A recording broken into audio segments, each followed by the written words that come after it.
backdrop here, with 400 million wireless subscribers, it's no wonder that wireless data has increased fourfold in the last 3 years, while download speeds have more than doubled. Predictions are that by 2023, there will be 31 billion connected wireless devices. So the situation is simple: is more users, more traffic, more devices. The challenge, of course, is to meet the need. The industry is predicted to invest hundreds of billions of dollars over the next several years to build out faster networks for 5G, smart cities, smart grids, numerous services that will be impacting manufacturing, applications, and software development, to create jobs and economic growth, and to increase consumer benefits. All this will require more spectrum, but where would that spectrum come from? So today's discussion will address this challenge. I'm Steve Posios, president of the American Consumer Institute. We're a 501c3 educational research organization. And today we have two panels to discuss why we need more spectrum and the regulatory approach and guide path towards how to get there. So I just want to let everyone know that approximately 12:30 we'll have Senator Blackburn join us to make remarks. So we have a lot to cover today. So if everyone can get a chance, grab something, sit down. We're going to get everything started. So in the interest of time, let me turn it over to Chris to start us off today. Thanks, Steve, and thank you everyone for joining us today. My name is Christina Bishop, and I'm the Director for Policy and Research at the American Consumer Institute. Today I'm here with Dr. Nicole Turner-Lee, fellow at the Center for Technology Innovation at the Brookings Institution, and Evan Schwarzgraber, Policy Advisor to FCC's Chairman. And we're here, of course, to discuss the future of spectrum policy. They both have very impressive biographies, so I invite you to read them in your printed handouts. Just a quick note on the run of the show. We're going to start with a quick 2-minute intro from each of them, followed by a moderated Q&A session, and then we'll take a couple of questions from the audience. So make sure you prepare yours. Last, for those of you who want to engage on Twitter, make sure you use hashtag ACI Spectrum in one word. And with that, I'm going to turn it over to Nicole. Good morning, or good afternoon, or something like that to everybody that's here.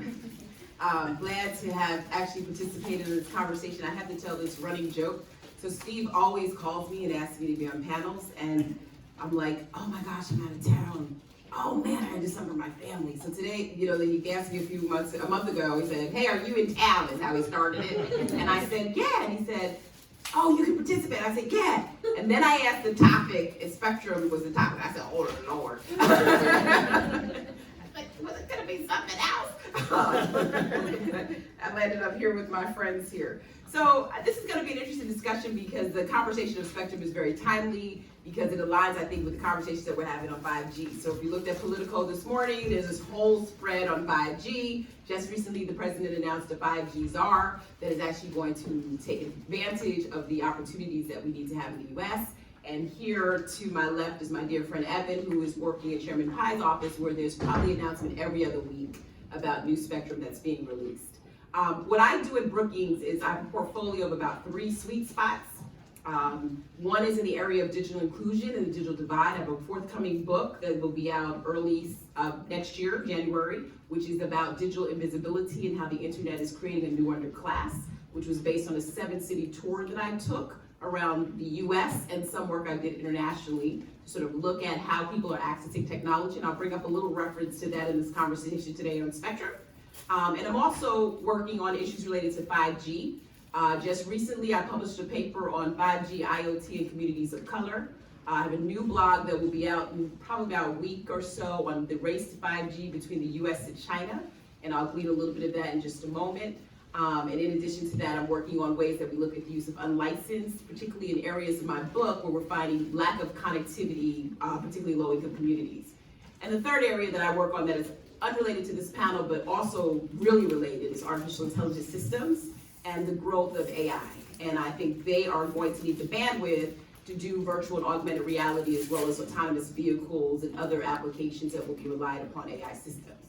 So when we have this conversation about spectrum, I think those of us that have been in this debate years ago would have found that this room would have been half empty. And part of that reason was because spectrum, even though it's the asset and the fuel that actually engages these new economies, was not a sexy topic. Today, it's not just only a sexy topic by the evidence of those in your room, but it's also a necessary topic. And I want to just glean in my last 20 seconds just some remarks around this new piece that I have coming out that is done in cooperation with Brookings China Center. We are in a race with China. And if anyone believes otherwise, I will call your bluff. The Chinese, and I wrote this last year, are quickly, because of their authoritarian government, are releasing spectrum or have released spectrum in the mid-bands based on the assumptions of their network that are going to drive their infrastructure for 5G. In addition to that, you may look at it as a political rift in terms of the conversations that are happening around Huawei, but Huawei is a critical global leader when it comes to supplying of equipment at low cost. And several countries, including Africa, many African countries are relying upon Huawei equipment to ensure that they're able to maintain 5G infrastructure. And then the only place where the United States probably has a chance, I call the Chinese are on a sprint and we're in a marathon, is in the area of innovation, where as we talk about the need for more spectrum, a lot of it lies in our ability to engage new technologies in ways that we've never seen it before. Spectrum is necessary. And I think the conversations that we'll have today in this panel, and I'm sure otherwise, is the extent to which we in the United States rely upon one model, one band, and the extent to which we look at models of licensed versus unlicensed. So going forward, I think it's very important, and I'll pass it over to Evan, that we have this conversation within the crux of understanding how it's going to impact our global competitiveness. And I would put out there for your consideration as we have this conversation that spectrum policy is a necessary policy. It is the glue ever since the update of the Communications Act to all of the ways that we're going to evolve the digital economy.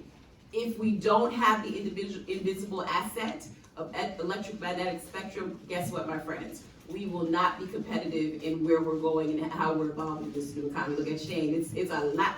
I just bought a Pac-Man gaming system at my house. I got a 17-year-old and I have a 12-year-old. And I can tell you this, I can beat them at Pac-Man. But you put me on an interactive game that requires some headsets and some virtual reality, I'm not winning. And I share that to say, we cannot rely on old systems and old technical systems because the stakes are too high, particularly when it comes to improving the quality of life and the quality of our economic development in this country. So I'll stop there because I'm gonna let Evan talk. And then we'll go from there. Thank you. Thanks for having me. That works. Well, unlike Nicole, when Steve asked me to do a panel, I am usually in town, and I almost always say yes. So make of that what you will. Thank you to the American Consumer Institute, Chris, Steve, for having me. It's great to be with Nicole. At the FCC, we're extremely focused on American leadership in 5G, and what we have is a 5G fast plan. It's an acronym, look it up, fcc.gov/5G. And on the spectrum front, that involves an all-of-the-above approach to spectrum, which makes us unique in the world. There are some countries focusing on particular bands. We believe that 5G will require a mix of low, mid, and high-band spectrum, and we've been executing on all of those. I'm not going to go into too much detail because we'll have some questions, but we recently had announcements about the C-band and white spaces, which we'll be voting on Friday of this week.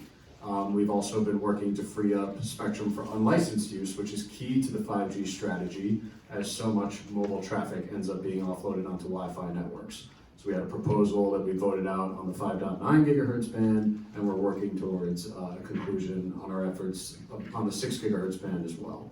So we're pretty excited about where we are in the global race to 5G. I think America is doing very well, and we'll talk about that more. But this FCC has been executing on a variety of fronts at a breakneck pace, and excited to chat more about that. I'm also excited for maybe some questions about how we can get Nicole to be more competitive with her children in games. That's obviously very important. We don't want to fall behind in the race for gaming with your parents. We lost that race. All right, thanks, Evan. So there's a lot of excitement right now about around new technology, and especially 5G, you both mentioned. So portions of spectrum will be crucial for the next generation network. So Nicole, I'm going to start with you. What are the promises of spectrum deployment?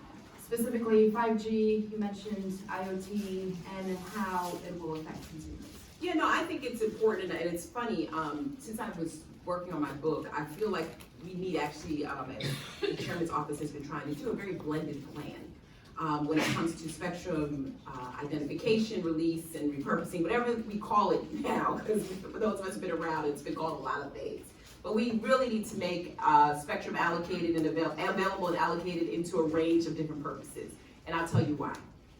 When I think about white spaces, I have a story coming out in probably a month about a place called Garrett County, Maryland, which is highly dependent on white space to actually wire up rural connectivity. And when I'm looking at white space in that tour that I took there, we're looking at the availability of white space technology for a local school of 50 kids. It does the trick in the high topography of Garrett County, which is just about 2 hours away from here. It may not blanket the cows and the farms the way it should, but it provides them an essential asset to be competitive. It allows the young man who runs the mechanic shop and the tire shop to order tires. It allows the teacher to have the state's #1 robotics team, etc. So there's a use for that. I think on the unlicensed band space, which is a recent conversation about 6 gigahertz, there's a space for that. In a story that I have coming out this week, it's about 2 schools, one in Marion, Alabama, and one in Phoenix, Arizona. In Marion, Alabama, the principal was so frustrated because the kids sat on the stoop every day and did their homework in front of the school. There was no place in that community, because I'm sorry, Starbucks doesn't exist 2 hours away from Birmingham on a dirt grass road for the kids to actually go to and get access. So there's a play for unlicensed wireless, and these kids were holding in their hands Apple iPads that were giving us part of the Connect Ed program under the former Obama administration, but could not fully utilize them. Then there's a need for 5G. We want the ability to have precision medicine, precision agriculture, autonomous vehicles, and a range of other accelerated applications that will require much as what the chairman has done to make sure we have a fast plan to 5G connectivity. What we're learning in the United States, I think, is the fact that we've traditionally gone with a higher speed spectrum band, millimeter wave. We spent a lot of time trying to get that from government agencies who were stockpiling it or was remaining dormant. And I think, as Evan and the chairman's office has recognized, we need multiple bands to actually make this work. It's almost like the economy of scale has changed, where it's shifted from, one size fits all, one preference for one technology, to a more robust ecosystem that's going to require, I think, the range of services that will provide, I think, for the consumers, a full use of these devices, as well as these applications that are here and those that are forthcoming. Do you want to add? Well, yeah, I definitely agree on the need for multiple bands, and just, to kind of illustrate why it's important to have a mix. Each of these bands has different characteristics. So on the low band, what we have is spectrum that can, penetrate buildings, it can travel far, but it doesn't have the capacity of the mid or the high. The mid band, we have a mixture of the two, which is why it's often considered the sweet spot for 5G, and why the FCC's been working on bringing up 3.5 spectrum. We have an auction in June. We have the C band we're voting on later this week. That auction will be in December.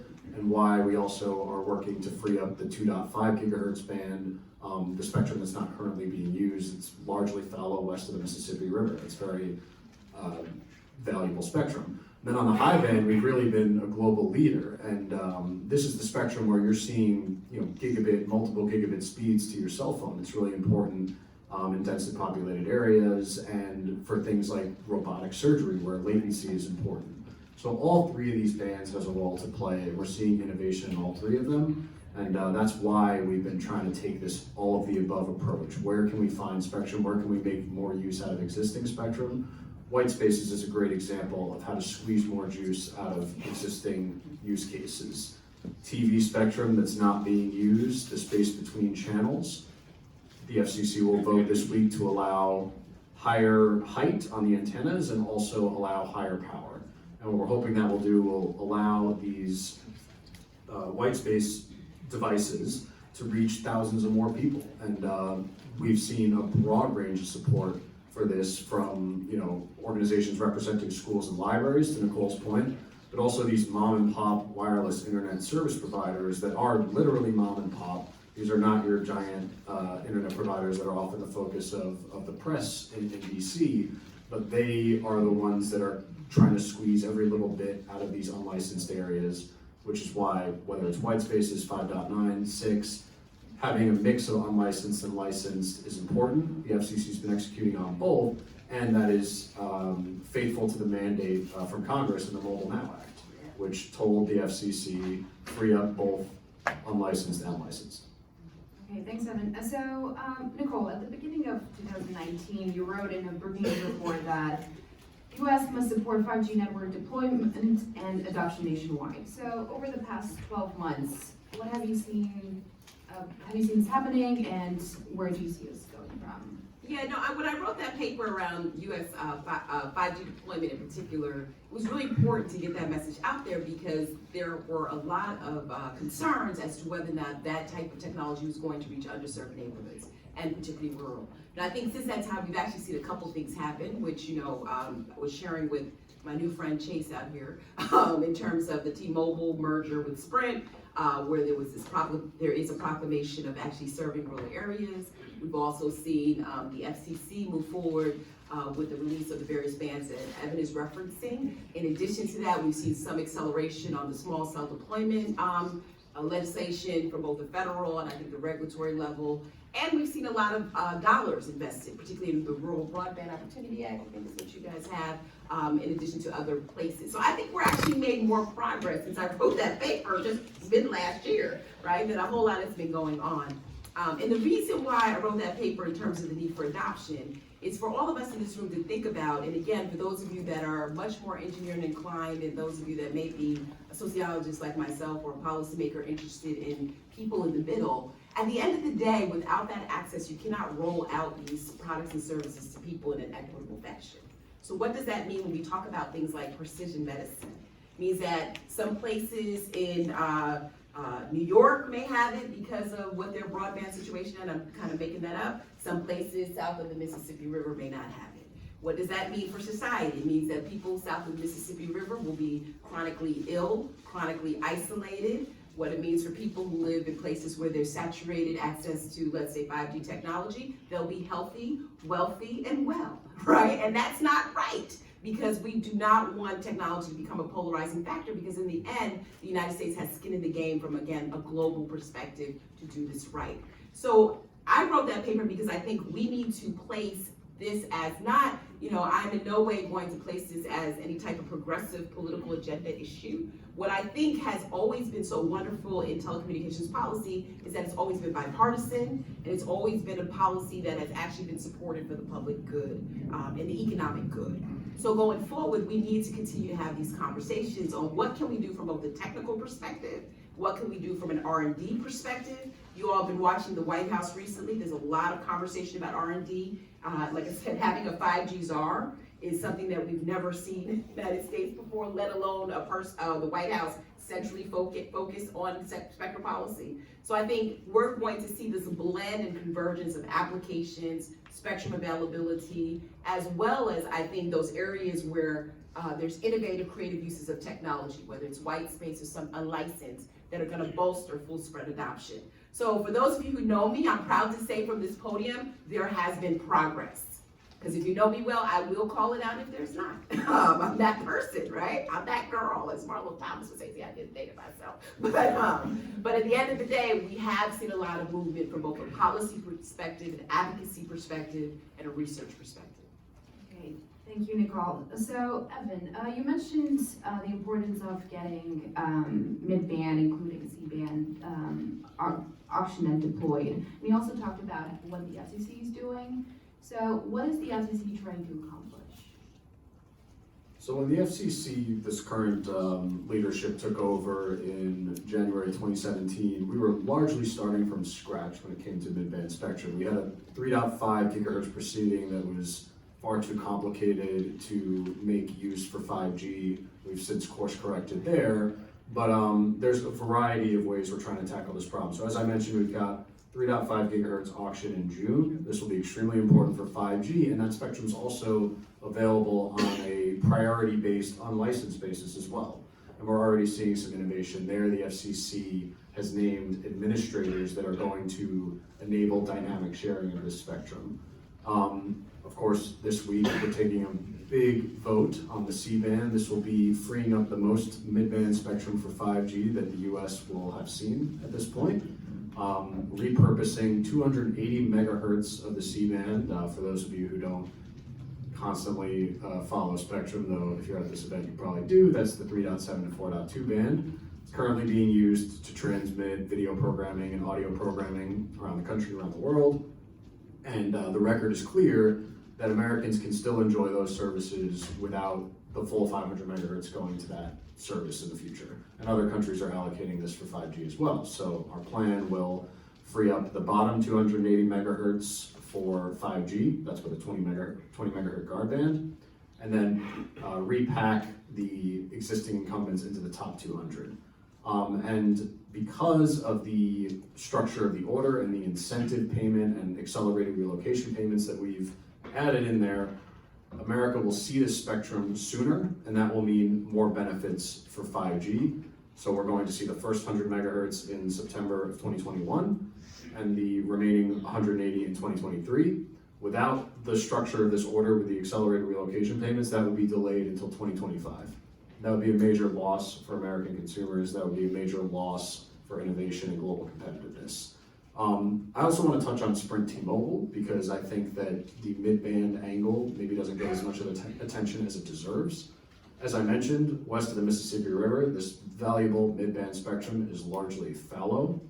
The United States back in 1960s, the FCC in its infinite wisdom decided that this would be used for educational television. That has largely not happened.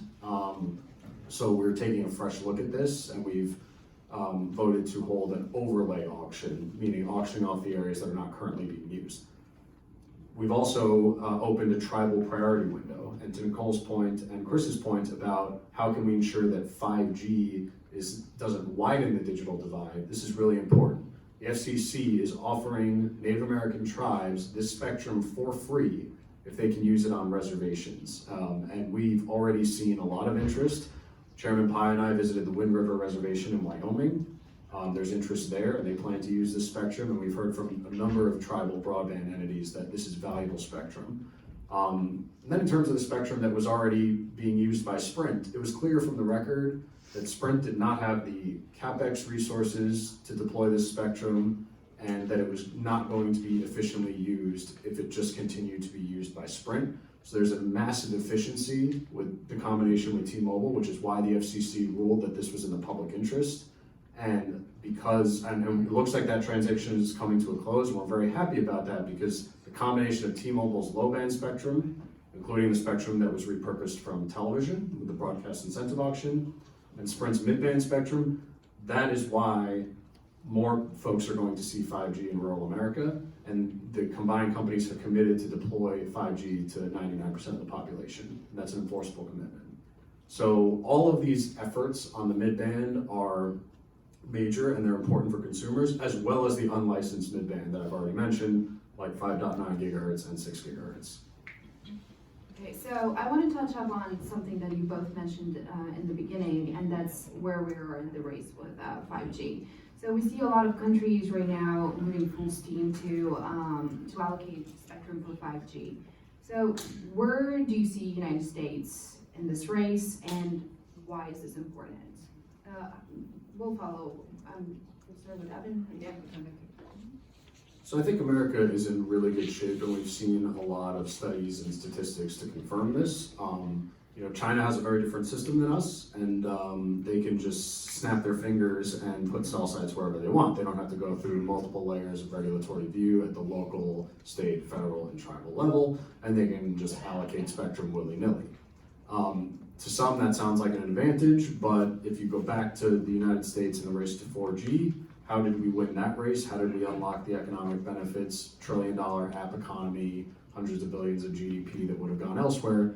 We did it by modernizing our infrastructure rules and freeing up spectrum for commercial use. And that's what we're doing here again. And one benefit of the United States is we can actually match supply to demand when it comes to 5G. We can see what is the uptake, what is the CapEx per capita. And on that front, we are seeing a great advantage. By the end of 2019, 5G was active in 60 communities in the US, more than in China. China has not licensed any high-band spectrum for 5G, so they're not going to be seeing those multiple gigabit low latency deployments the way we already have in American cities. And by 2025, one estimate said that 5G connections in the US will account for 50% of all wireless connections, as opposed to 28% in China. So I think we're in really good shape, and you have to look at the per capita numbers, and you have to look at the actual uptake of this service. Are people adopting it? So yes, it may look like an advantage that China can just snap its fingers and put cell sites everywhere, but there are real advantages to having a market-based system in terms of actually getting consumers to adopt the services, getting enterprises to adopt the service. And I'm happy to rattle off more numbers, but I think the point is clear that the US is in really good shape when it comes to adoption of this service and deployment. So I'm actually going to push back against a couple things Evan said, right? And you get raised to US and China. I actually think that we're in a fragile state when it comes to China, and I'll tell you why. I think Evan is correct that we actually have been poised to actually get into this race from the perspective of understanding all of the variables. But I also think that we started behind in the race. I mean, when we first came out with 5G deployment, we highly relied upon millimeter wave spectrum as sort of the baseline for the type of services that we actually wanted to deploy. We later found out that millimeter wave spectrum did not travel easily through buildings, did not have the wide expansion area that we needed to actually have full coverage. And now, what I believe as a researcher, we're sort of catching up with China when it comes to mid-band, low-band, and C-band. Everything that the FCC is doing is now sort of recalibrating the map in terms of design, but it also has implications in terms of how far the Chinese have come in terms of experimentation, products, and services. So we have to be really sensitive to the fact that how we've shifted in our spectrum goals has some impact on the type of testing and experimentation that we're able to do. And though we're actually releasing, we're seeing Verizon and AT&T be very expeditious in their release of 5G and rolling it out in various markets, we still are catching up on the spectrum side. And so like I said, I have a piece coming out on this, not a shameless plug, but it is, because we did a lot of research on this. Where have we been in really looking at the Chinese allocation? And of course, they can snap their fingers. They own the telecom company, so it makes it very easy for them to have that relationship. But at the same token, they're just a little bit above us. If you ever watch a track race, maybe 30 seconds ahead of us or 3 seconds before us would be a better assessment. I think on the issue of cost, this challenge with Huawei is a cost implication for the US in terms of the type of equipment that's going to be used to deploy technology. While we do have a national security concern when it comes to Huawei in terms of the potential of hacking and spying, globally, I mean, the UK just actually took Huawei on as their vendor. Norway went differently when it came to using Ericsson, but we really have no United States reasonable response to Huawei at this time. And what we're seeing in countries, if you're really interested, and I said this earlier, look at places in Africa where they're actually highly dependent on Huawei equipment, but the reason for that is it keeps the cost low for consumers. At the end of the day, why is that important? 5G will still be somewhat expensive in its infancy form. So the extent to which we have companies that can match the reasonableness of price so that we can build networks that will not be as, have too much stress on the cost of that infrastructure, particularly in this country because it's a lot of private sector investment, we gotta think about that. I'm in no way saying that we should welcome Huawei into our doors if we have national security concerns, but I am saying that we have a big catch up to do when it comes to who is actually going to replace that. Just actually read US Cellular just contracted with Samsung, for example, on their 5G equipment, particularly the base stations, and what we're seeing globally is they're keeping them away from the central core, right, and building around the edges, but a lot of Huawei equipment is grandfathered into these networks, which for us at Brookings, as we've been working on this piece, is real interesting because it has implications going forward. I do believe, like Evan said, even if China is competitive with us on spectrum and equipment, will still beat them in innovation. The United States was very active on 4G LTE. That's how we have Facebook. That's how we have Airbnb. That's how we have Uber. That's how we were able to actually transfer from SMS technology to something that was much more robust, something that was much cheaper for consumers. And I still think we have some ways to go in terms of the applications that we're talking about with 5G, like autonomous vehicles, where we'll have stable networks to actually compete upon. We do a lot of research here. These are American companies that actually engineered over 4G LTE. We still can get that base, but I do think, and I want to echo Evan, that I think we're being strongly competitive, but again, I go back to it's a 3-second delay, and it's going to err on the side of China or the US when it comes to actually rolling out these big pods. Even though China does not have full 5G, there's reports in their business magazines, they got about 200 million subscribers waiting to line up. And that, to me, as a researcher, shows a very interesting dynamic, because China is obviously very highly dense, populated in terms of density. And what we may see there, much like we saw in Japan, is that we'll have a market before there's a market. And that will develop into something that the United States will have to figure out, how to recalibrate. And whoever gets there first will have access to the interoperability of those networks, the devices, the standards, and the IP. So I personally think that as we talk about this race, we have to kind of go a little bit deeper to the larger implications of what that actually means in terms of the U.S. race for 5G technology. Thanks, Nicole. So in the interest of time, I want to make sure I give the audience the opportunity to ask 1 or 2 questions. So whoever has a question ready, anyone? No? Okay. Well, I think we're just talking too much. so what is Congress doing, though? Let's talk about that. Well, I don't want to speak for Congress, but if you would permit, I'd like to just touch on the supply chain issue and the alternatives to Huawei issue, because we actually had a recent announcement to that point.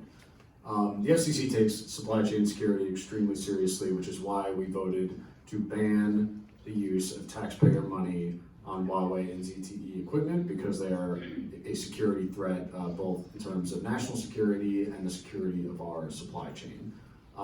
Chairman Pai has also been part of the U.S. delegation that has traveled around the world, working to discuss with our allies the major security threat of Huawei.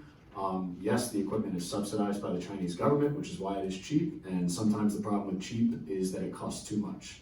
When you realize years from now that the Chinese military and government are exploiting backdoors in Huawei equipment, it's going to cost a lot more to rip it out then than not using it in the first place.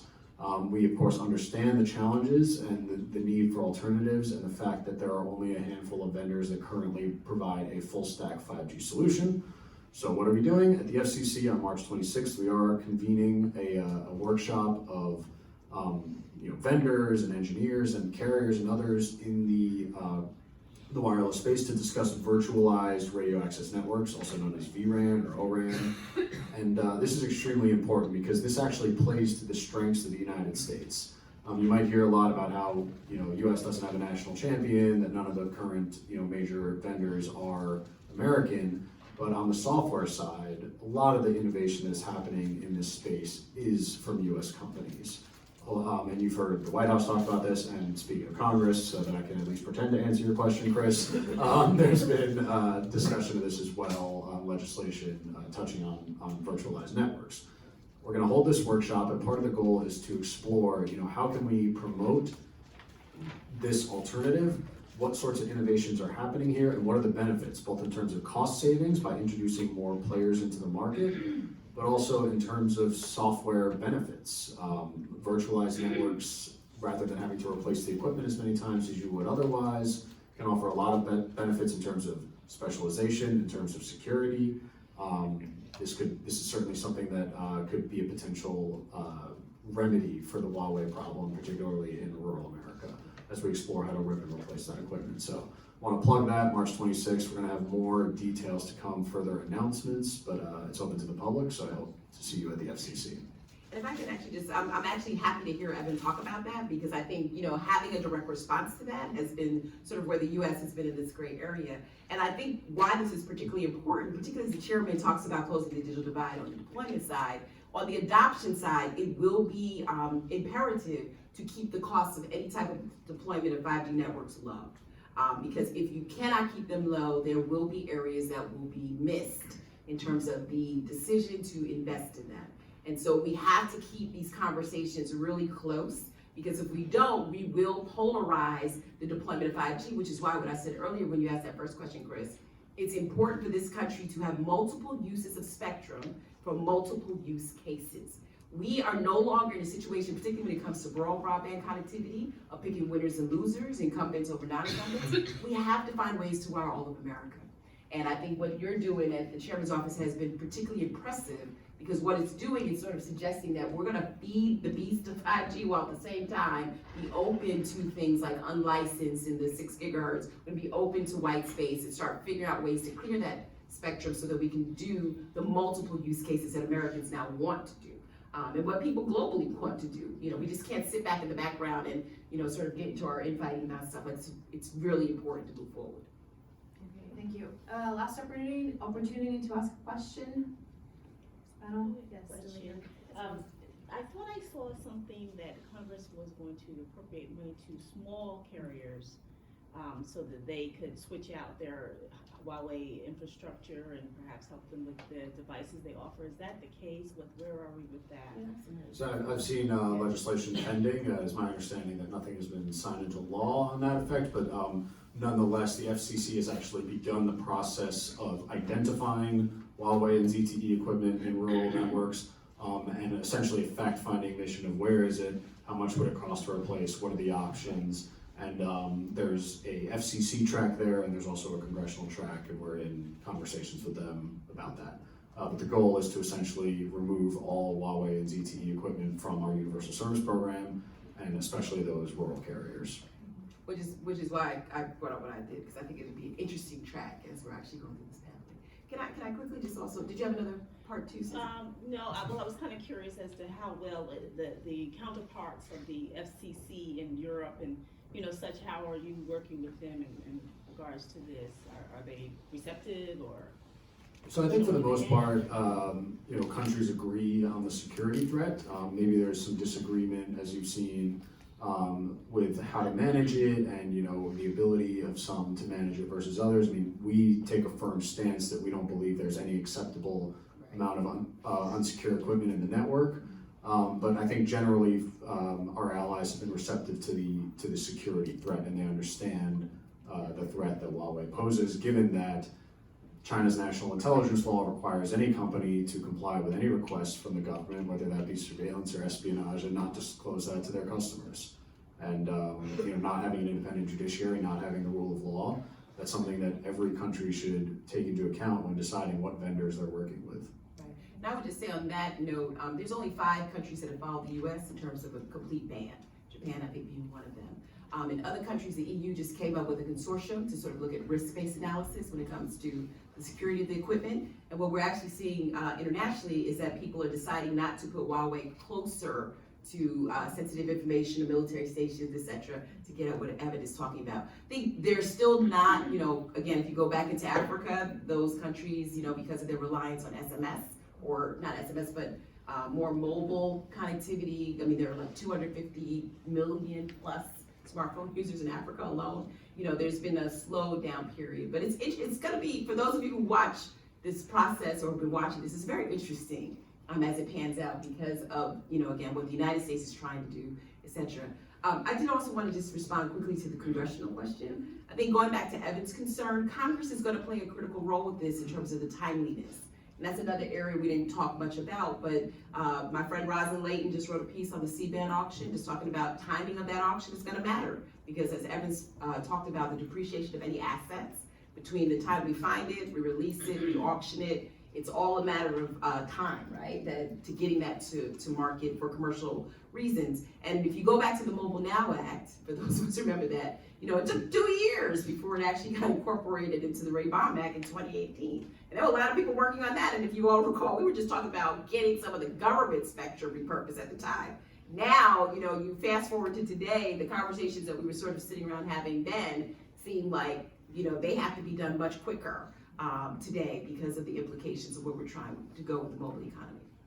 And you're right, Nicole, there's so much to talk about this, but we have a very packed agenda today. So Nicole, Evan, thank you for joining us today. I would like to invite the next panel.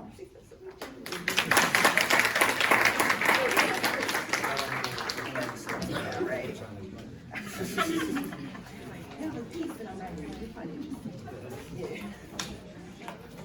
important. It's like one of those provocations. Oh, thank you.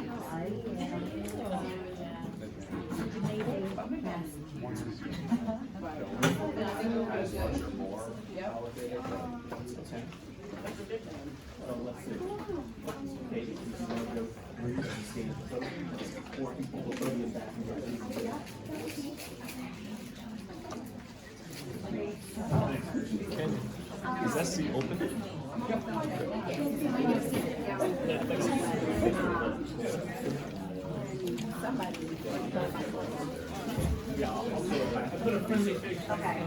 Oh yeah, thanks. Actually, I found it very jarring. Yeah. I think I would have been better off. I think I would have been better off without it.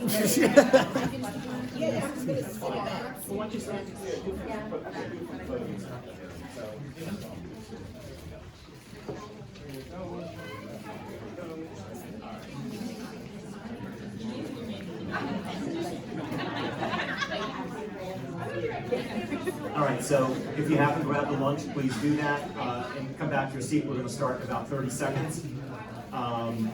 Again, we have Senator Blackburn arriving in about 15 minutes.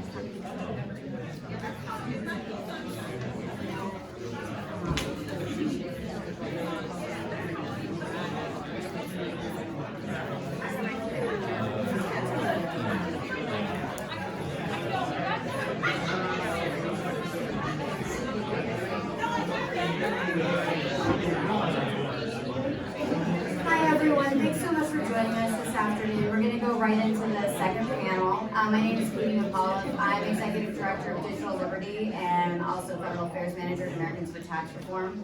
We have a wonderful panel here today to continue our discussion about spectrum, and I am going to skip introductions for Graham, Kelly, and Patrick and let them introduce themselves and get right into the meat of this because we do have a packed schedule today. So, go ahead, Graham.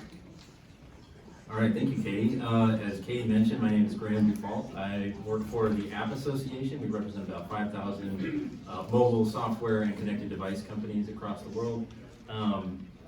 We are a trade group, and we are very interested in spectrum. And it may be obvious, but the mandate from our member companies is we always want to make sure that spectrum is put to its highest and best use. So with that in mind, I'm in the enviable position of saying thank you to the Commission for many of its recent activities related to 5G, but also in the TV band. The first thing I want to mention is the recent activity the FCC undertook in the TV band to ensure that there are rules of the road for the unlicensed use of TV white spaces. We heard it discussed on the first panel that these are the pieces of spectrum that are otherwise vacant or underutilized in the TV band, parts of it where you don't have a licensed broadcaster. And it was really important for the FCC to set rules of the road so that we can ensure that it's used to its highest and best use, so that it's broadcast to its highest power level at the highest possible tower heights in a way that isn't going to interfere with the incumbents in that band. So they did that with a March 2019 order.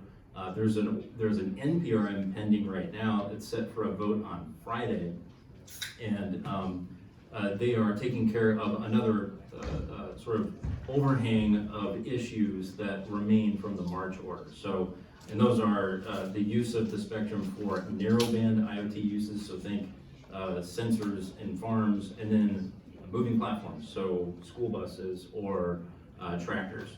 And so it's all about being able to use that really powerful sort of beachfront spectrum that's often referred to as to enable the types of things that our member companies are doing with mobile software. And so that's TV white spaces. We urge folks to express support for what the FCC has done.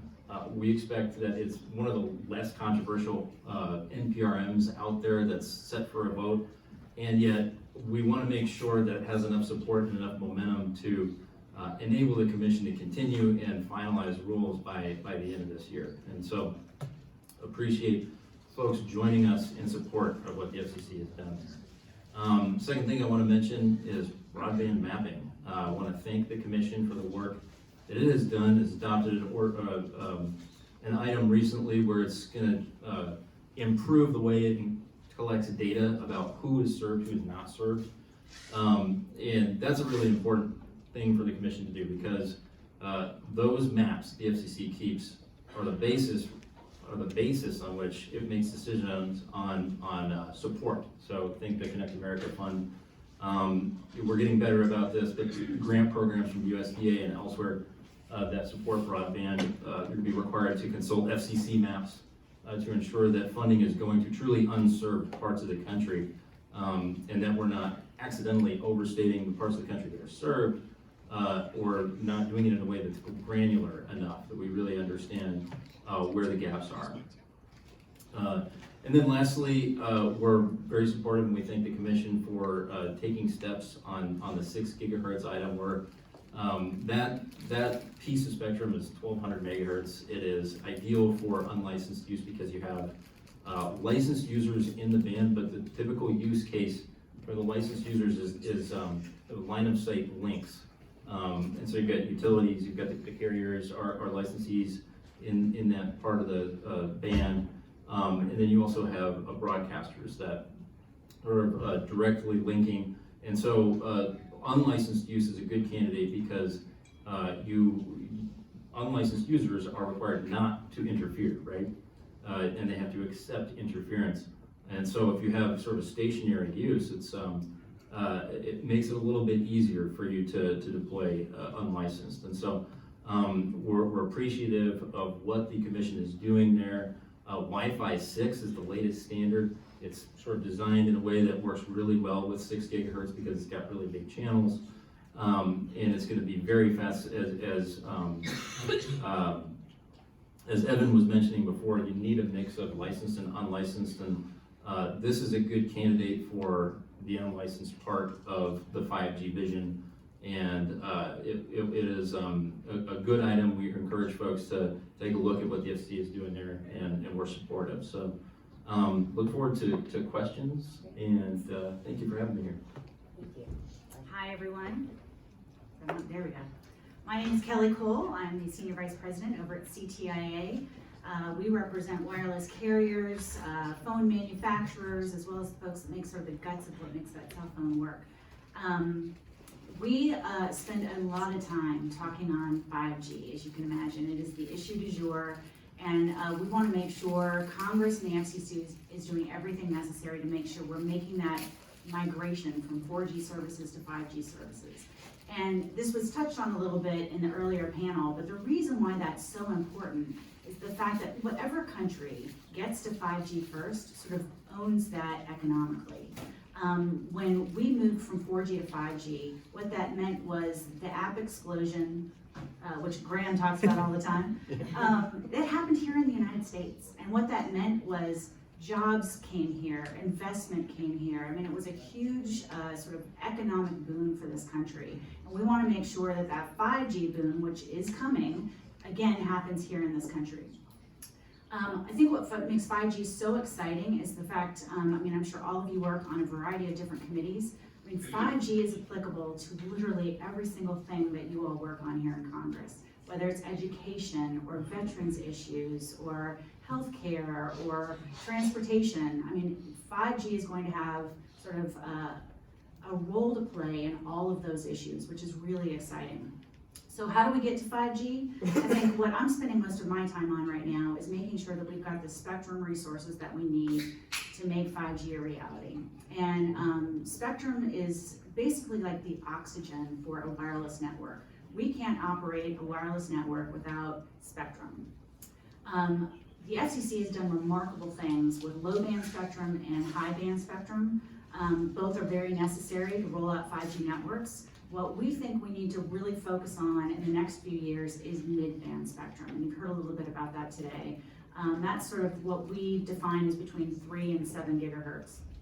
And that's, as Evan said earlier, sort of the sweet spot for spectrum for 5G services. It carries a good amount of data and it goes a good distance. So it's a sort of nice complement that we can use across the country. The problem is today, wireless carriers have no mid-band spectrum. That's a problem. So we're trying to remedy that, and the FCC is actually doing a lot right now this year focused on mid-band spectrum with a 3.5 gigahertz band that should be coming to auction in June. And I'm sure all of you heard about the C-band. We're really excited that the FCC is moving forward with the C-band as well. And that takes us to about 350 megahertz of spectrum. And that sounds great, but that is frankly not enough for all the carriers in this country, big, medium, small, to operate 5G networks. So we are looking for additional places in mid-band. The 6 gigahertz band, actually that Graham mentioned, is one that we're taking a hard look at. There's 1,200 megahertz of spectrum the FCC is looking at giving to the unlicensed community. We would love to take sort of a step back, take a harder look at that band, and say, hey, maybe we give 600 of that to unlicensed, and take the upper part of that band and auction it. There's Wall Street estimates of about $22 billion you could get out of auctioning that band, and think of how you could reinvest that into things like rural broadband, next generation 911 services. And frankly, there aren't a lot of bands out there that are sort of suitable for 5G like 6 gigahertz. So I will, with that, pass it along to Patrick. Thanks, Kelly. I'm Patrick Welsh. I'm a Vice President for Regulatory Affairs with Verizon. You probably know Verizon has the largest and most reliable 4G network in the country. We were also the first to launch 5G services, not only here domestically, but internationally. And as Kelly said, spectrum really is the lifeblood of all wireless networks. And the future of broadband connectivity is going to be wireless. So that's why mid-band spectrum is so important. I think Evan touched on this earlier. The FCC has done fantastic work in freeing up low-band spectrum, most recently with the incentive auction for 600 megahertz. The FCC also did a fantastic job in making high-band spectrum available in millimeter wave frequencies. There's an auction actually going on right now for those licenses. But where the focus needs to be right now and in the immediate future is mid-band spectrum. I think the good news is that the FCC and Chairman Pai have done a great job of driving us to a quick resolution on C-band. They're scheduled to vote on an order this Friday. We're very optimistic that the spectrum can not only be auctioned or have it start this year, but have it cleared, which is the most important thing, on an accelerated basis for services to begin to be launched in 2021 and then more broadly by 2023. C-band though is only a down payment on the mid-band deficit that we have. And as Kelly said, we have to look at 6 gigahertz as well as spectrum below 3.5. And with that, I'll pause. All right, well, thanks. So just take a quick break here. What I want to do is I would like to introduce Senator Marsha Blackburn. She's the first woman to represent Tennessee in the United States Senate. She serves on the Armed Services Committee, the Commerce, Science, Transportation Committee, the Veterans Affairs Committee, and the Judiciary Committee. So there's a lot of work there. Senate leadership has handpicked Marsha to chair the Judiciary's Tech Task Force, a working group charged with exploring big tech's influence on American culture. And she's distinguished herself among her colleagues by drafting strong data privacy legislation that won't interfere with the way of innovation. So with that, let me just please give a warm welcome to Senator Marsha Blackburn. Thank you all, and we are in the middle of a vote series. Imagine that, the Senate is hard at work. We're actually voting. So let's talk a little bit about spectrum management. I know that everybody's got the same goal. We want to eliminate uncertainties. We want to build up domestic capabilities. We want to ensure that U.S. companies are going to be competitive in a very competitive global marketplace. There's a lot of different ideas on how to accomplish that, and I've taken the position that we need to efficiently reallocate mid-band spectrum. I think it sounds like you all were just talking about that a little bit, but we need to efficiently reallocate that mid-band spectrum, and we need to get this done as soon as possible. That, I think, is an imperative. We've got to find that healthy balance between licensed and unlicensed, and we're working hard to get our house in order, but that won't happen until every domestic player that is a member of this team and is in the game decides they're going to be a true team player, so that we can pull this together and decide how we're going to move forward. I will tell you, I'm glad the FCC is working towards this right now with the 6 gigahertz proceeding. That's a positive. We're doing some good work on millimeter wave. That's a good start. I would say we're leading the world, and I am really pleased with how far we've come with that. One problem that we already know we have that will take a lot of time and effort to resolve is what to do about the mid-band reallocation. And I'll tell you, working this out is going to take a government-wide, multi-agency moment of clarity. Everybody has got to come to the table. That being said, we do have our C-band auction happening in December, and I think we can all agree that this reallocation has been a long time in coming. I know that there's been a lot of heartburn surrounding the L-band, and regarding Legato networks, I echo Attorney General Barr's concerns that while there may be some remaining technical issues, it's time for the FCC to resolve those concerns and to make a decision one way or another on how we're going to move forward. And the reason that I say these things is because we have to realize the 5G race is a global race. This is not something that is unto us, and with it comes problems for the market. There are problems that come with national security and network security, and we all know and remember how we led with 4G, and that was a big deal. But you know what? This is a bigger deal. And after what those of you in this room accomplished with the 4G rollout, that's when our competitors really kind of stepped up.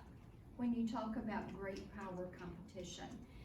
U.S. carriers have a major 5G mid-band spectrum deficit relative to China and to our other global competitors. Other nations are on track to have 4 times the mid-band spectrum available for 5G by the end of the year. Think about that. 4 times what we have. This is why we cannot sit on this, and this is why everybody's got to get to the table and we've got to work this out. And it's why government has got to come to the table and decide government-wide, we're going to look at the spectrum and the uses for it.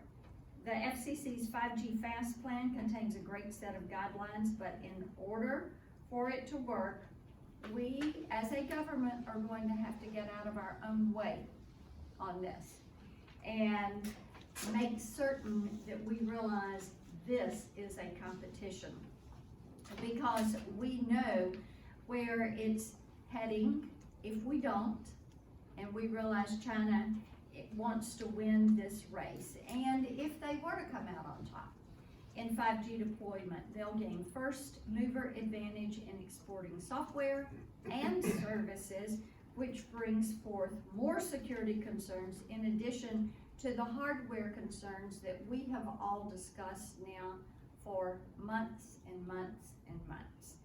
The Chinese are completely undeterred, even though we know that Huawei's help, if you like to call it that, however relatively cheap and convenient it may be, comes with a terrible price to some of our allies around the globe.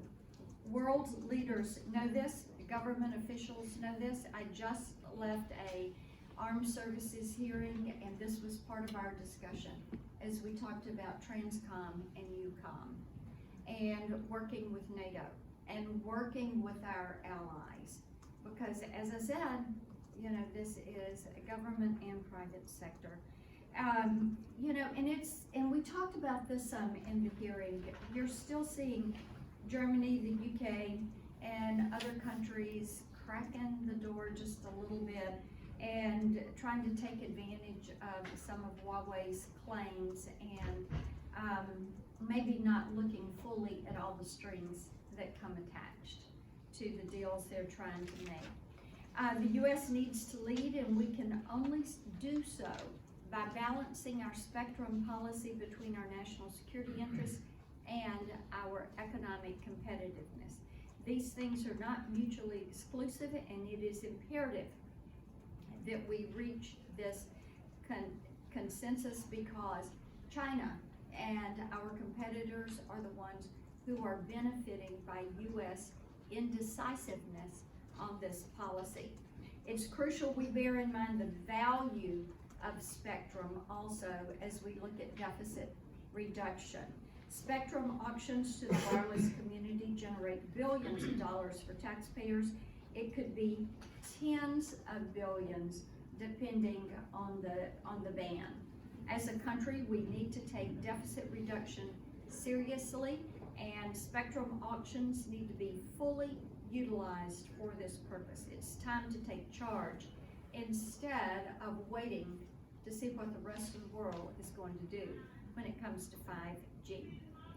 We know what the plan looks like without U.S. leadership, and that is not a good picture for us. It's a scenario where American engineers are frozen out of the development process, and they have zero influence on global standards for technology security and interoperability.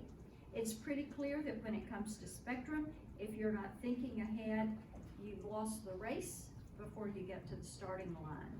But I want to briefly remind everyone that creating a more robust economic and domestic network requires priorities that do not leave rural America behind.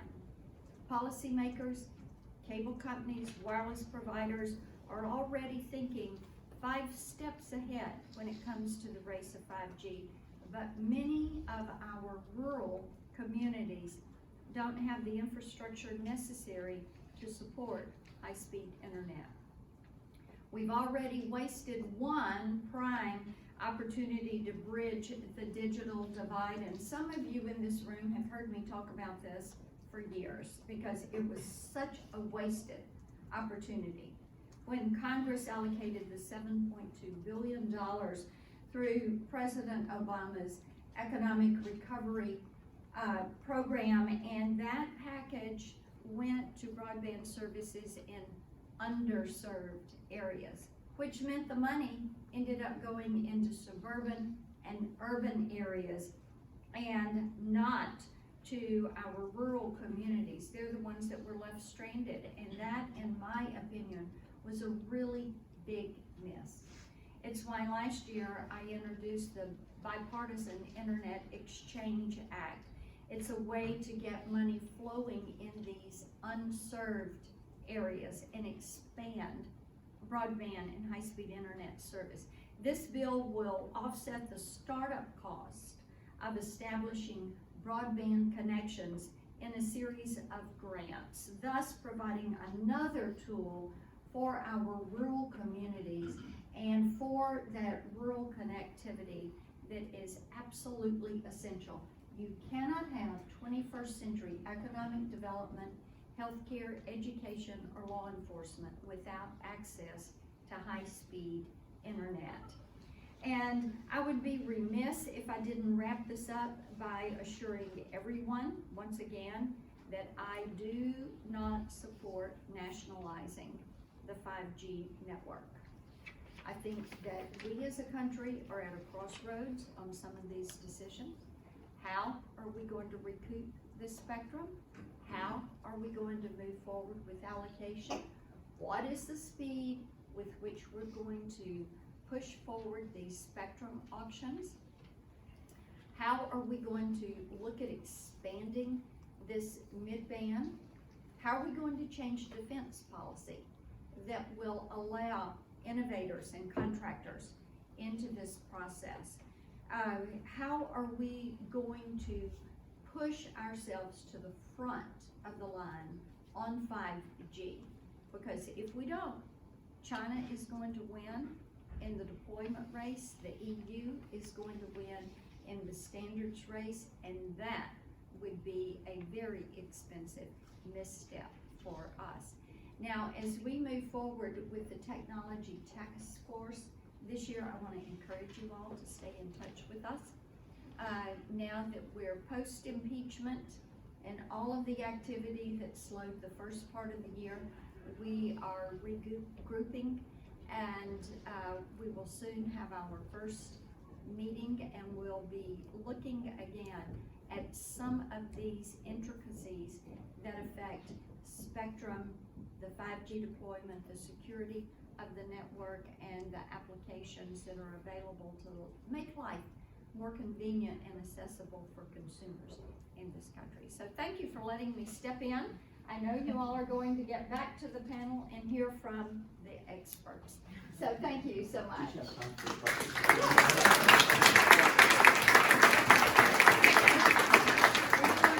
Respect your time, When they start the third vote? They started it.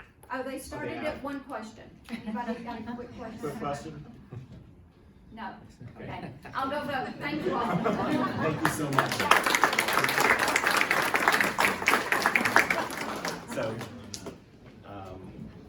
So at this point, what we'll do is, we had the three introductions, so let me turn it back over to Katie with the American for Tax Reform, and let her go through and start with some questions, and then we'll open it up to the floor. Great, so we heard some wonderful remarks from Senator Blackburn. I love calling her Senator Blackburn. So there was a lot to unpack there. I think she covered a lot of things, particularly with a healthy license, or healthy balance between licensed and unlicensed. So I kind of wanted to get back to that discussion a little bit, also some of the international issues. Maybe let's start out with what are some of the other international players kind of in this space? We talked a lot about China and the race to 5G. Senator mentioned the EU and standards race. So who are some of the other players that we're looking at in this space? Anyone on the panel? Sure. I can go ahead and go first. It's really a broad cross-section. Obviously, China is the largest and most aggressive, but Japan and South Korea are very close behind. Italy, Finland, the UK, Spain are all part of the race. So it's really, not just Asian countries, but European countries, and even some South American countries that are really trying to drive this. So the U.S. is, we're at an inflection point, where we really need to step up and start reallocating spectrum for broadband. And to put sort of a finer point on this, when we were talking about sort of the balance of mid-band spectrum, again today, U.S. carriers, U.S. Wireless industry has no megahertz, 0 megahertz of mid-band spectrum. Hopefully by the end of the year, we'll end up around 350, which again is fantastic, but I want to compare that to what our global competitors are doing. And in Japan, they're working already with 800 megahertz of mid-band spectrum and expecting to open up another 200 this year. China has got about 460 megahertz, and of course, the command and control economy of China means they can take more anytime they want it, so that's concerning. And even South Korea is working with 280 and working to make another, I think, 600 available. So, I mean, we're talking about sort of big chunks of spectrum being made available in other countries for 5G in this mid-band spectrum. Really, we as a country, and I couldn't have said it more eloquently than Senator Blackburn just did, we need to figure out what our game plan is. Yes, 350 is a fantastic down payment, but where are we going next? And again, our industry is looking at that 6 gigahertz band. When you talk about a balanced approach, providing 600 to unlicensed and 600 to licensed actually makes a whole lot of sense when you're talking about a balanced approach. We're looking at the lower 3 gigahertz band, which is currently occupied by the Department of Defense. Always tough when you get into a conversation with people that hold very large guns and tanks and bombs, trying to convince them to share their spectrum. So, you know, there's a rocky road ahead, but I think with folks like Senator Blackburn and sort of attention to this issue will make a big difference in making sure it's the U.S. that comes out on top of China, Japan, South Korea, these other folks who are really doing all they can to win this race to 5G. And just to add to that, we've always been very supportive of what the FCC has done around clearing the way for 5G deployment. We were supportive when the commission came out with an order ensuring that there were time limits on local governments as they were trying to decide whether or not to site 5G equipment. Turns out local laws weren't well crafted for 5G equipment because 5G equipment is, for the most part, a lot smaller, size of a pizza box, you know. Whereas with 4G equipment, you're talking about big towers that are hundreds of meters in the air. And so I think we're on the same page in terms of ensuring that 5G deployment occurs quickly, that there is enough licensed spectrum to carry out that 5G deployment.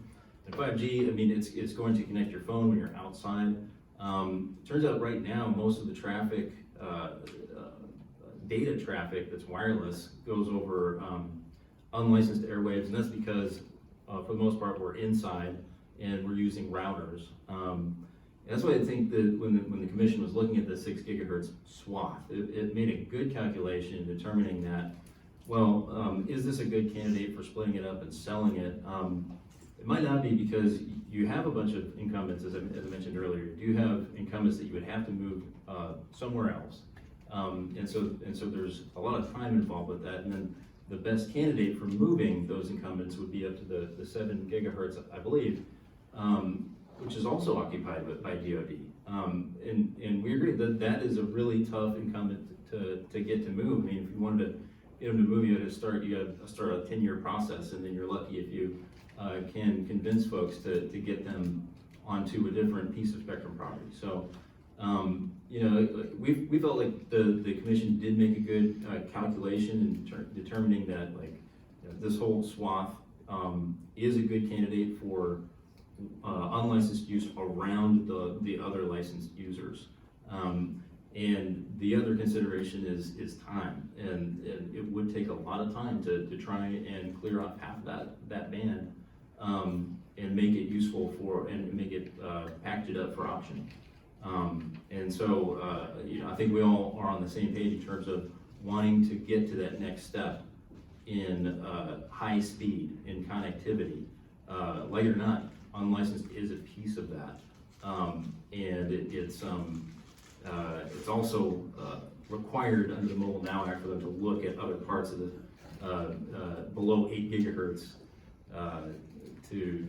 as candidates for unlicensed, and this is really the band that you need to look at to fulfill those requirements. So, Callie, so for efficiency, we need the government to play nice too. It would be great if they would play nice. It would be a lot easier. We wouldn't be arguing over this tiny bit of spectrum. There's actually a whole lot out there, and a lot is occupied by government users. But when we're talking about the 6 gigahertz band, is an auction possible? Kind of what's the logic behind the plan that you guys have for auctioning part of that 6 gigahertz band? So really, when we talk about sort of the need for mid-band, I mentioned this a little bit earlier, you know, there's not a lot out there right now. And frankly, making 1200 megahertz available to unlicensed. Yes, we all agree unlicensed is important. It's a big part of sort of the telecommunications ecosystem. But to provide all 1200 megahertz to sort of one part of the industry doesn't really make sense when we're sitting here scratching our heads trying to figure out where does the next mid-band licensed spectrum come from. And again, the balanced approach is really important, which is why we are actually existing incumbents in that 6 gigahertz band, along with public safety, broadcasters, railroads, and electric utilities. So there's a lot of folks that are currently occupying the 6 gigahertz band. We actually just put together a study with a group called ComSearch. Our idea, again, is to clear the upper 600 of that 6 gigahertz band, take those folks that currently reside there and move them to the 7 gigahertz band, or the, the 11 gigahertz or the 18 gigahertz band. And there's a variety of different places that you could move folks.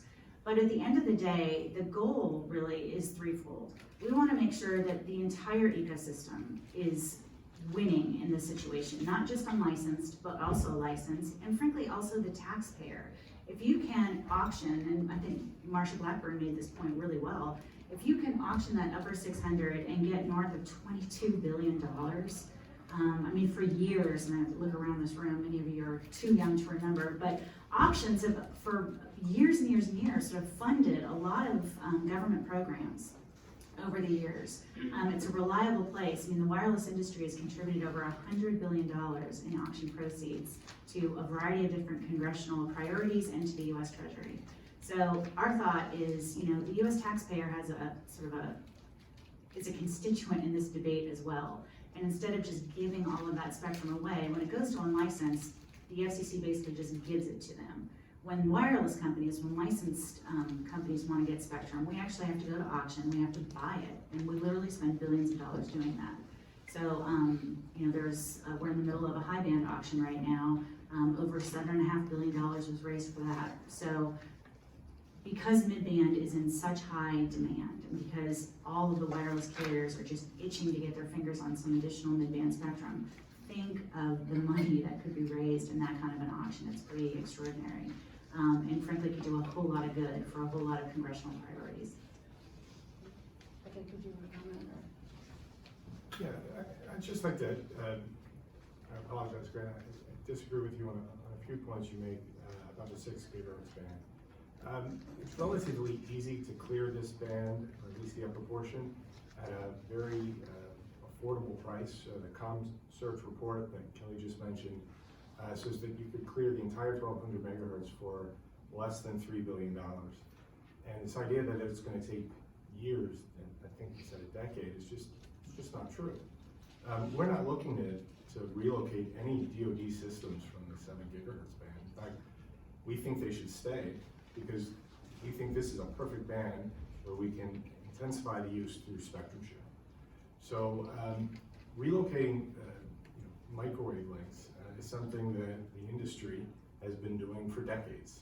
Started with the PCS band, it intensified with the AWS-1 band, and we've only gotten better at it. So this idea that it's going to take years to study and then years to relocate those the incumbents in the 6 gigahertz band, of which Verizon is the largest, just isn't true. No, that's fair. I think my point was if your plan is to move DoD, it would take forever. Agreed. If your plan is to do spectrum sharing, that is an alternative. I guess you would have to convince them that they should do that, and that's another. That can take a while too, maybe half a decade. Sure. I mean, just because it's hard doesn't mean we shouldn't do it. And I think, you know, yes, it is hard. It's always hard moving an incumbent in a band to somewhere else, or it's hard when you start talking about sharing spectrum. It's always hard, but at the end of the day, you know, if you're talking about the risk of losing that race to 5G versus doing what's hard, like I choose what's hard. And, you know, that's a role where I think Congress needs to be more engaged in this. Certainly Senator Blackburn is, but you know, this is going to involve a lot of different committees. It's going to involve a lot of different parts of the administration. And a lot of different parts of the ecosystem, and we all do need to come to the table and figure this out. So do you all have some suggestions as to maybe what Congress should be doing with spectrum generally, or any kind of steps they should be taking going forward, or maybe any of the proceedings that are before the FCC that you think are going to be most effective moving forward and getting spectrum out efficiently and as soon as possible? Sure. If this is on. You know, certainly C-band is at the top of the list, making sure that the auction starts in December of this year, and the clearing is accelerated as quickly as possible. 6 gigahertz band, let me be clear, Verizon fully supports unlicensed use in this band. We think the FCC can move forward immediately in making the lower 600 megahertz available for unlicensed, so long as all unlicensed devices are managed by an automated frequency coordinator. We think the risk of interference to the incumbent microwave links like public safety, the utilities, the railroads, broadcasters, that can be overcome through effective spectrum management. I think going beyond that, we really have to take a hard look at how we can accelerate access to spectrum below 3.55. I think as Kelly said, this is spectrum where DoD is the current incumbent. I think most folks realize, and if they don't, they should, that DoD is not going to move their systems from that band. These are, part of the North American radar envelope for security reasons. So we're not going to move those systems, but we do have to find a way to share with those systems. And I think some of the work that we've done in the CBRS band is a great template for us to follow.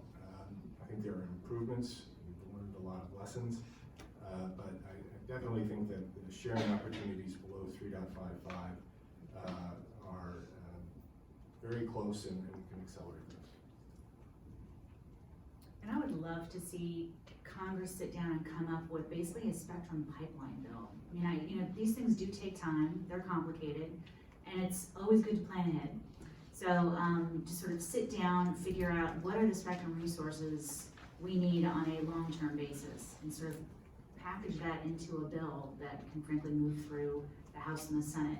I think that's really important. And again, when you're talking about the size of players that you're talking about and the consequences of what we're talking about when it comes to 5G, I think it would be really helpful to sort of lay out a 10-year plan, frankly, and figure out what do we need to do to get from here to there? What do we need to do to win this race? And I think that's a perfect way to lay it out. Like that idea of a pipeline, and the other role for Congress, of course, is oversight. And so being vocal about what you support on the FCC's docket is really meaningful. It can be extremely helpful, even if there is a vote on NPRM that is relatively uncontroversial. It's on rails to a 5-0 vote. We all know, if those of you who worked at the commission or worked with the commission, know that some dockets can just kind of hang out there forever and kind of never get resolved. And so having momentum at or around the vote is important to ensuring that the commission has what it needs, the political backing to continue as an independent agency. That's a great point. Time for audience questions. Steve? Yeah, so Senator Blackburn had mentioned about rural initiatives, and we've heard a lot about getting spectrum redeployed and things like that. But to the extent, I guess, I think Nicole had referred to what was happening in Garrett County on the TV white spaces. So to some extent, yeah, so I understand that, so we're trying to get spectrum out there, and I understand that we're trying to see if we can get some that's sort of under the handle of government, but to some degree we have a lot of it that's also just being underutilized. Can you talk a little bit more about the TV white spaces and what that offers to the rural community? Sure, and right now across the country there are 20-some pilot projects going on leveraging TV white spaces. That, again, that's the underutilized parts of the TV band that currently don't have a licensed incumbent. And so the pilot projects that are going on are using sort of shorter tower heights, and they're transmitting over a little bit smaller footprints than what's envisioned at a nationwide level. But they're returning really interesting results. In Southern Virginia, this is South Boston, Virginia, the pilot is to blast a broadband signal around the radius of a school, so that the kids in the area, it's connected about 1,000 kids for homework. And these are kids that, when they go home, before the pilot, most of them did not have access to broadband. And so they might have had access to dial-up, they might have had access to broadband at their local library, but they didn't have it at home. So that kind of puts them at a disadvantage when they can't go to the library, when the library is closed, or they can't go to the local McDonald's, which often you hear a lot of stories about people who don't have access to broadband at home going to their local fast food restaurant and getting access.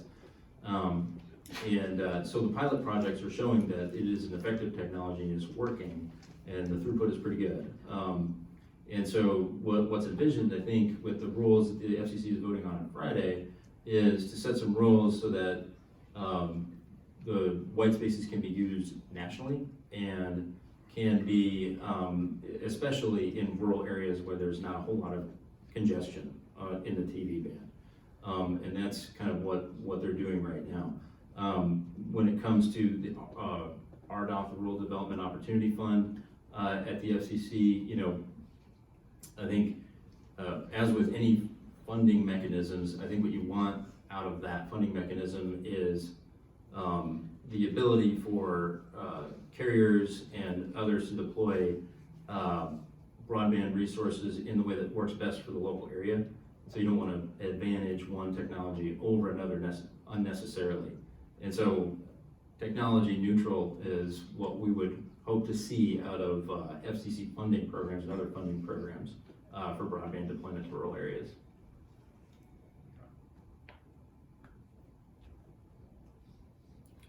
I think one of the other important points that Senator Blackburn made was in focusing on the truly unserved when we're working on these programs, particularly Rural Universal Service Fund or anything along those lines. On the broadband mapping side, what kind of progress are we seeing there? Well, I think the FCC has made a lot of progress there. The problem that folks saw, I think, was that the Form 477, which is a form that if you're a recipient of Connect America funds, you fill out in order to indicate where you're serving, where you possibly could serve the next billing cycle, I think is the instructions. The problem that folks saw was that there were discrepancies a little bit because if you can serve a couple of households in a census block, then because it's at the census block level, the reporting is, then the entire census block is shown as being served, even though it's really just a few houses that could be reached in the near future. So what the FCC did was it improved its data collection processes to ensure that you're using sort of more granular information about who's being served currently, and that way you can understand the parts of the country that are totally unserved, basically. And so that's the progress they've made. I think what you want to see is as they ramp up to those improvements, in the interim, they're still using Form 477, and so what they could adopt instructions for Form 477 that require folks to, the reporting companies to indicate just where they serve, not where they could potentially serve, and that could improve, I think, in the near term reporting in terms of granularity. Great. Yes. Patrick, you mentioned spectrum sharing. with the DoD? Are there concerns over national security or conflicts? So we're still working with DoD to better understand their systems. There would be no compromise on national security if spectrum sharing were allowed in that band. So just to make that perfectly clear, DoD would be a partner on this endeavor, and the last thing that we would want to do is disrupt any of their systems. And have they expressed a willingness to do that? Absolutely. There's already been some work done at NTIA to get the ball moving. I think DoD wants to make sure that they've got the CBRS band right, and I think they've done a great job trying to fine tune that deployment. But I think we can accelerate the time frame with making spectrum below 3.55 available.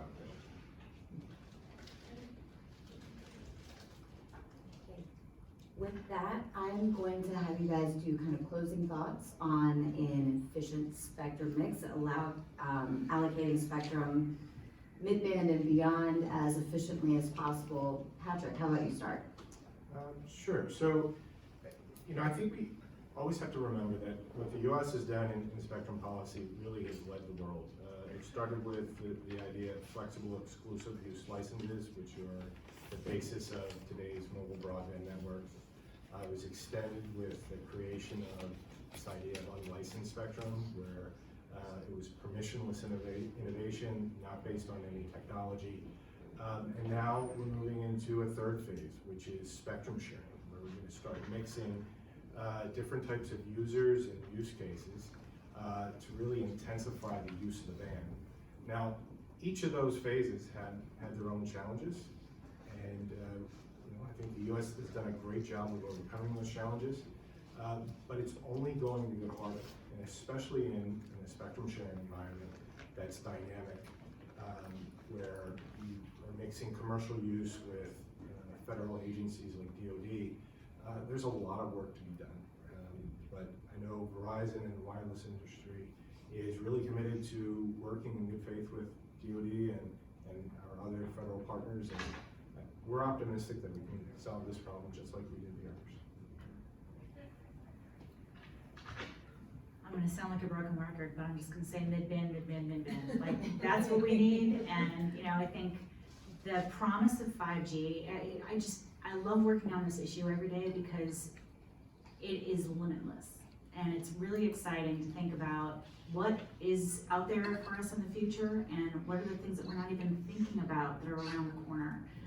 Nobody even had heard of Uber, back when we were doing 3G. I mean, think of what's around the corner when you start talking about 5G and what that means for business, for customers. It's just gonna fundamentally change the way you work, live, and play. And I'm really excited about it. But, there's a lot of work that this country needs to do to get there. And I'm hopeful that we get to work with all of you in the future, making sure we can, again, get from here to there in a seamless, quick way. Thank you. And thanks to the American Consumer Institute. This is a great panel, great event, so thank you for doing it. Yeah, I would echo those remarks and want to sort of emphasize where we all agree that 5G is a really important technology. We don't know all of the types of benefits it's going to bring to us in healthcare, transportation. We can't possibly at this point, but our job is to unleash it and to make sure that it's deployed quickly, expeditiously, that we own the technology, that American values pervade its deployment and the characteristics of 5G. And so we are, with that, we're looking at unveiling a study that we've been working on for a while on the 3rd, March 3rd, on it's basically an analysis of the jobs to be created by 5G, and it's actually looking at some of what our member companies are doing and what they're going to be doing with 5G. And most of them are white label software, so they write software on behalf of other companies. So they're going to be retrofitting factories, they're going to be working on behalf of car companies, they're going to be working on behalf of healthcare providers in all of 5G's various iterations. And so It's their job to be bringing it to life. And so I'm hopeful that these sort of relatively minor disagreements that we have on unlicensed and licensed and the different ways in which we should be working on deploying them can be resolved, and that we can move forward as a country and establish a win for Americans. So thank you, and thank you to ACI, and thank you, Katie, for moderating. Thank you all. Please join me in thanking our panel. Really appreciate you guys joining us.